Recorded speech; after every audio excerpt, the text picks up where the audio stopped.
Wala sa talent yan. Nasa sipag yan. Sa ating buhay, marami tayong kilala na mga tao na magaling naman. Grabe ang talent. Grabe ang mga abilities nila. Minsan, nagugulat ang mga tao sa paligid niya na may kakayanan pala silang ganon.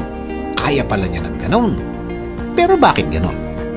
Bakit ganon ang kalagayan niya sa buhay? Bakit parang hindi match? Bakit parang hindi niya mapakinabangan ang talent niya? Kasi nga, wala sa talent yan. Nasa sipag at attitude yan. May mga taong kahit ilang beses mo nang binigyan ng chance, nabigyan ng chance ng buhay, bakit parang hindi umaangat? Parang hindi nagle-level up. Parang hindi niya napapakinabangan ang kaya niyang gawin.